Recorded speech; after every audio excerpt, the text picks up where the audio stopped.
जब 2010 में मैं इंजीनियरिंग एंट्रेंस एग्जाम की कोचिंग करने के लिए पहली बार घर से बाहर कोटा शहर जा रहा था, तब मेरे दादी जी ने एक बहुत ही इंपॉर्टेंट नसीहत दी थी। उन्होंने बोला था कि बेटा, जब भी कोई कमरा रेंट पे लेने जाना तो अपने होने वाले पड़ोसी से बात करके उस कमरे की हिस्ट्री जरूर पता कर लेना। कितने लोग रह चुके हैं, उस कमरे के अंदर कोई दिक्कत तो नहीं है, ऐसी कोई हिस्ट्री जो आप मुझे बताना चाहते हो। प्यार से जब तुम बात करोगे अपने पड़ोसी से तो बहुत सारी चीजें खुल के सामने आएंगी, और हो सकता है इस बीच तुम्हें कुछ ऐसी चीज पता चल जाए जिसे जानने के बाद तुम उस कमरे में शिफ्ट होने का डिसीजन चेंज कर दो, और वो डिसीजन तुम्हारे भले के लिए ही होगा।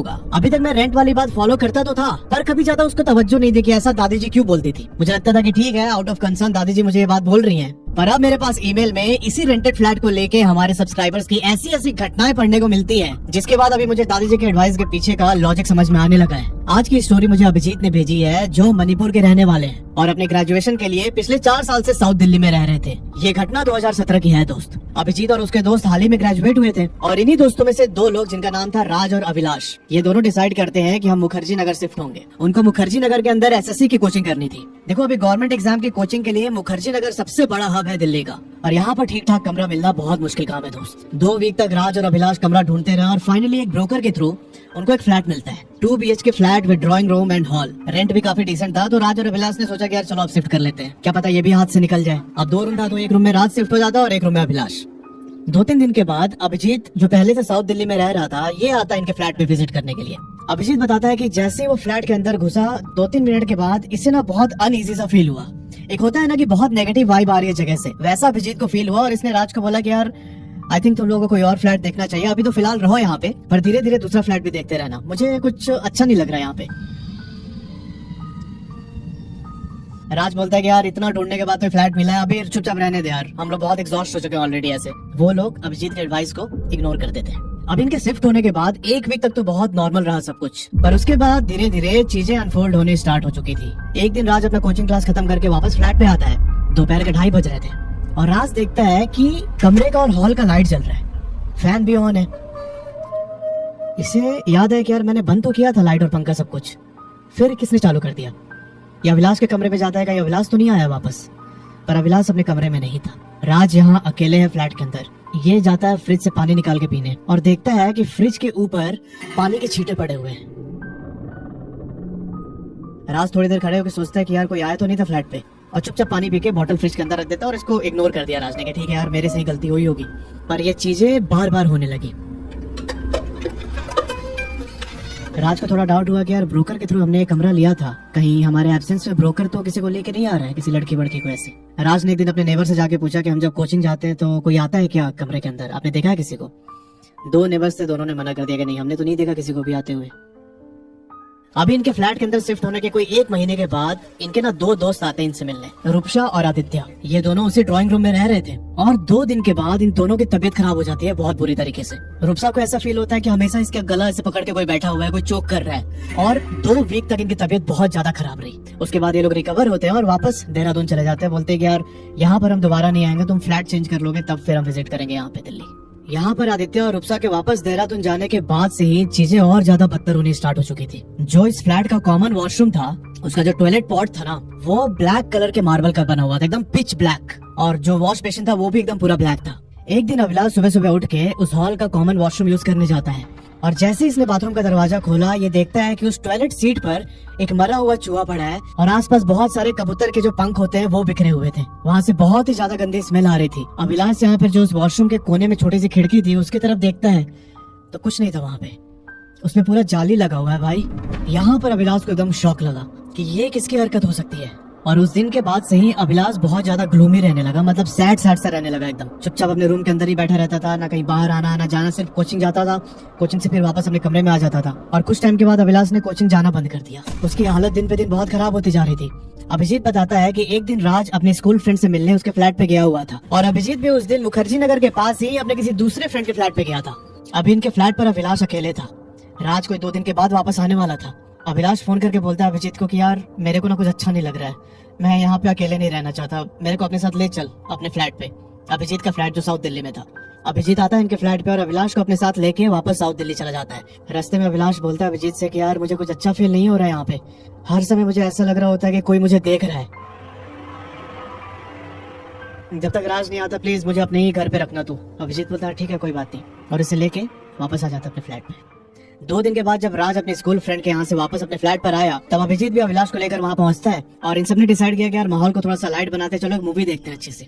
ये लोग हॉल के अंदर बैठ के लैपटॉप पे मूवी देख रहे थे और अचानक इनको सुनाई देता है कि जिस रूम में राज रह रहा था उसका दरवाजा बंद हुआ जोर से। भाई अचानक से इनका ध्यान गया उस दरवाजे पे। ये सब एक दूसरे का मुंह देख रहे हैं और अभिलाष उठ के जाता है और उस दरवाजे को आगे से लॉक कर देता है। इसके बाद अभिलाष अपने रूम में गया। अभिलाष के रूम में एक हैंडमेड स्केच का पोर्ट्रेट दीवार पे टंगा हुआ था। वो स्केच आयरन मैन का था जिसे अभिलाष ने अपने हाथों से ड्रॉ किया था। अभिलाष देखता है कि वो पोर्ट्रेट नीचे गिरा हुआ है। अभिलाष ने उस पोर्ट्रेट को उठा के फिर से टांग के वो वापस अपने गेट तक पहुंचा ही था कि फिर से वो नीचे गिर जाता है। अभिलाष ने एक बार और टांगा उसको दीवार पे। टांगने के बाद कमरे से वापस निकला अभिलाष और दरवाजे की कुंडी लगा के ये वापस अभिजीत और राज के पास आ जाता है मूवी देखने के लिए। 10 सेकंड ही हुए होंगे कि अभिलाष के रूम से फिर से वो पोर्ट्रेट की गिरने की आवाज आती है। भाई इस समय ये तीनों बहुत ज्यादा डर चुके थे। अभिजीत तो ये बोलने लगा कि मैं अपने फ्लैट पे जा रहा हूँ वापस, यार मैं नहीं रुक सकता यहाँ पे। राज और अभिलाष इसको जबरदस्ती जिद करते हैं कि यार प्लीज रुक जा, मतलब ऐसी हालत है अभी छोड़ के मत जा। तब अभिजीत डिसाइड करता है कि ठीक है हम तीनों एक साथ इसी हॉल में सोएंगे, कोई अपने कमरे में नहीं जाएगा। ये लोग रात काटते हैं जैसे तैसे और अगले दिन ओडिशा से अभिलाष का एक कजन आता है इनके फ्लैट पे। उसका नाम था पार्थ। और अब जो इनके साथ हुआ ना भाई, ईमेल पे पढ़ के मेरे एकदम रोंगटे खड़े हो गए सारे। 2 दिन के बाद पार्थ का बर्थडे आता है। ये लोग डिसाइड करते हैं अच्छे सेलिब्रेट करते हैं पार्थ का बर्थडे और इस सेलिब्रेशन में अभिजीत भी इनवाइटेड था। उस रात को मस्त ये लोग दारू वारू पीते हैं, पार्टी करते हैं और कोई 1 बजे इन लोगों ने डिसाइड किया कि चलो अब अपने अपने कमरे में जाके सो जाते हैं। थोड़ा सा इनके सोने की पोजीशन समझना आप लोग। अभिलाष अपने रूम में लेटा हुआ था और वो लैपटॉप पे मूवी देख रहा था। ड्राइंग रूम में राज, अभिजीत और पार्थ ये तीनों थे। राज अपने बेड पे लेटा हुआ था और जमीन पे अभिजीत और पार्थ सो रहे थे। इन दोनों के बीच कोई 2 मीटर का डिस्टेंस होगा। अभिजीत बताते हैं कि गर्मी का टाइम था पर हमने एसी ऑन नहीं किया था क्योंकि राज की तबीयत ठीक नहीं थी। ये लोग चुपचाप सो जाते हैं। रात के कोई 2:30 बजे अभिजीत को ऐसा फील होता है कि किसी ने उसे टच किया है। अब उस टच करने के साथ ही अभिजीत की नींद खुल जाती है। एक अलग तरीके की सिहरन अभिजीत के अंदर चल रही थी अभी इस समय। आंख खोल के अभिजीत उसी करवट लेटा हुआ है और इसने देखा कि जो पार्थ है वो तो इसे 2 मीटर के डिस्टेंस पे है, वो तो नहीं टच कर सकता। मे बी राज ने पीछे से ऐसे करके मुझे बुलाया है क्योंकि राज इसके जस्ट पीछे ही बेड पे लेटा हुआ था। भाई अभिजीत जैसे ही पीछे मुड़ता है ये देखता है कि राज तो है ही नहीं बेड पे। बेड की तरफ देखने के बाद इसने जैसी नजर गद्दे पर की जिस पर ये लोग सो रहे थे, ये देखता है कि एक बहुत ही काला साया अभिजीत को घूरे जा रहा है। अभिजीत के अंदर एक बहुत तेज सिहरन होती है, डर के मारे उठता है और सीधा अभिलाष के रूम में जाता है। इसने अभिलाष को पूरी बात बताई कि यार ऐसा ऐसा हुआ है। अभिलाष भी अपने कमरे से बाहर आता है और ये लोग देखते हैं कि जो राज है वो बालकनी में खड़े होकर सिगरेट पी रहा है। अभिजीत ने राज को पूरी बात बताई तो राज ने बोला कि यार मेरे को भी ऐसा फील हुआ कि कोई मेरे पैर पे ऐसे हाथ फेर रहा है, इसलिए मेरी नींद खुल गई और मैं इधर आके भी सिगरेट पी रहा हूँ। इन सब का भी खून सूख चुका था एकदम। ये सब लोग आके वापस ड्राइंग रूम में बैठते हैं एक साथ और अभी कुछ फिगर आउट कर ही रहे होते हैं कि क्या हो रहा है ये सब। तभी अचानक एसी ऑन हो जाता है अपने आप। जिस रूम में ये लोग बैठे हुए थे उसके विंडो पे और उसके दरवाजे पे नॉक की आवाज आने लगती है और इनको एहसास होता है कि जो हॉल है उसके अंदर कोई दौड़ रहा है। सबके पसीने छूट रहे थे भाई यहाँ पे। इन सब ने डिसाइड किया कि यार जब दिन हो जाएगा तभी हम सोने जाएंगे। अगले दिन अभिजीत बोलता है कि यार मैं वापस अपने फ्लैट पे जा रहा हूँ, यहाँ मैं नहीं रुक सकता 1 मिनट भी। ये लोग फिर से अभिजीत को मनाते हैं कि यार चलना साथ में हम लोग फ्लैट ढूंढेंगे और जब तक हम लोग शिफ्ट नहीं हो जाते तो हमारे साथ ही रहे प्लीज। अभिजीत को इन्होंने रिक्वेस्ट किया तो अभिजीत मान जाता है। और जिस रात ये सब घटना हुई थी उसके अगले दिन ही शाम के टाइम राज और अभिलाष बाहर गए हुए थे कुछ खाना लाने के लिए। पार्थ अभिलाष के कमरे में बैठा हुआ था और अभिजीत हॉल में जो मैंने वॉशरूम बताया था ना उस वॉशरूम के अंदर जाता है। ये खड़े होकर अपना यूरिनेट कर रहा था और अचानक जो बाथरूम की लाइट थी वो बंद हो जाती है और 4-5 सेकंड के बाद लाइट फिर से जल गई, फिर बंद हुई, फिर जली। ये बंद होना और जलना 10 सेकंड तक चलते रहा। अभिजीत चुपचाप उसी पोजीशन में खड़ा है। इसे ऐसा फील हुआ कि एकदम ये फ्रीज हो चुका है।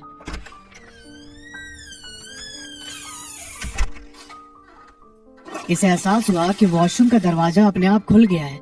ये पीछे मुड़ के देख नहीं रहा है बट इसे फील हो गया कि वॉशरूम का दरवाजा अभी खुला है और दरवाजे पे खड़े होके कोई अभिजीत को देख रहा है। भाई अभिजीत के गले से आवाज नहीं निकल रही है। ये चुपचाप उसी पोजीशन में खड़ा है और जब 20 मिनट के बाद राज और अभिलाष खाना लेके वापस आए तब अभिजीत उस बाथरूम से निकल के बाहर भागता है। इसने उन दोनों को सारी बात बताई और अभिजीत ने बोला कि अब मैं यहाँ पर 1 मिनट भी नहीं रहूंगा। अभिजीत कैब बुक करता है, अपना बैग उठाता है और वापस साउथ दिल्ली चला जाता है अपने फ्लैट पे। अभी इस घटना के कोई 1 सप्ताह के बाद अभिजीत मिलता है राज से। राज बताता है कि यार हमने वो फ्लैट छोड़ दिया है और अभी हम शेख सराय में शिफ्ट हो गए। अभिजीत ने बोला कि ऐसे अचानक से कैसे, तूने बताया भी नहीं मुझे एक बार भी। तब राज बोलता है कि तू जिस दिन गया वापस, उस दिन कुछ ऐसा हुआ जिससे मैंने डिसाइड कर लिया कि अब मैं यहाँ पर एक दिन भी नहीं रुक सकता। फिर राज बताता है कि अभिजीत तो अपने फ्लैट पे वापस आ गया था और उसके अगले दिन रात के कोई 11 बज रहे थे, मैं अपने बेडरूम में लेटा हुआ था। अभिलाष और पार्थ को नीचे जाना था कुछ काम से। अब ये दोनों भी डरे हुए थे पिछले रात के इंसिडेंट्स को लेके, और ये लोग राज को भी अकेला नहीं छोड़ना चाहते थे फ्लैट पे। तो इन्होंने राज को नींद से उठाने की कोशिश की कि यार तू भी चल हमारे साथ नीचे तक। अभी नींद में राज को यह एहसास होता है कि यार अभिजीत है ना फ्लैट पे, कोई दिक्कत नहीं है, मैं रह लूंगा अकेले। अभिलाष और पार्थ नीचे चले गए और अचानक राज को रियलाइज होता है कि यार अभिजीत तो कल ही चला गया था वापस अपने फ्लैट। इसकी आंख खुली भाई, यह भी फ्लैट पर अकेला था। राज अपने बिस्तर से जैसे ही उठता है ये देखता है कि एक काला साया इसके जस्ट बाजू में खड़ा है। राज के शरीर में एकदम ठंडी लहर दौड़ती है इस समय। ये चुपचाप फिर से उसी सोने वाले पोजीशन पे चला जाता है।